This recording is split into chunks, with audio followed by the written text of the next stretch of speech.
সন্দেশখালী কাণ্ডে শিবু হাজরাকে 8 দিনের পুলিশ হেফাজতের নির্দেশ দিয়েছে বসিরহাট আদালত। রবিবার সকালে থানা থেকে আদালতে নিয়ে যাওয়ার সময় শিবু হাজরাকে দেখে চোর স্লোগান দেওয়া হয়। বিক্ষোভ দেখায় বিজেপি কর্মীরা।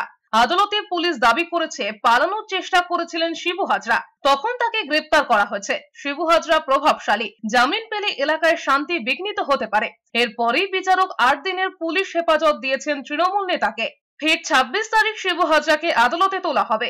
শনিবারই উত্তম সর্দার শিবু হাজরাদের বিরুদ্ধে মামলায় গণধর্ষণের ধারা দেওয়া হয়েছে। এক মহিলার গোপন জবানবন্দির পরেই গণধর্ষণ এবং খুনের চেষ্টার ধারা দেওয়া হয়। এরপরেই নেজার থেকে গ্রেপ্তার করা হয় সন্দেশখালী 2 নম্বর ব্লকের তৃণমূল সভাপতি শিবু হাজরাকে। শিবুপদ হাজরাকে আজ বসিরহাট আদালতে পাঠানো হয়। পুলিশের তরফ থেকে 10 দিনের পিসি প্রেয়ার করা হয়।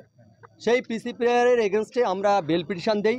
আমরা এন্টার ফ্যাক্ট লার্নেড কোর্টের কাছে বলি, কারণ হচ্ছে এফআইআরটা হয়েছিল 8 তারিখে, কোর্টে এই এফআইআরটা কোর্টের কাছে প্রডিউস হয় 12 তারিখে, যেটা আইন বিরুদ্ধ। শুধু তাই নয়, শিবপদ হাজরাকে যে অ্যারেস্ট করা হয়েছিল, অ্যারেস্ট করার পরে অনারেবল জাস্টিস ডিকে বাসুর জাজমেন্ট অনুযায়ী তার নেয়ার রিলেটিভ বা লোকাল রেসপন্সিবল পার্সনদেরকে এটা ইন্টিমেশন দিতে হয়। সেইটা পর্যন্ত ওনারা অ্যারেস্টের ক্ষেত্রে দেখাননি।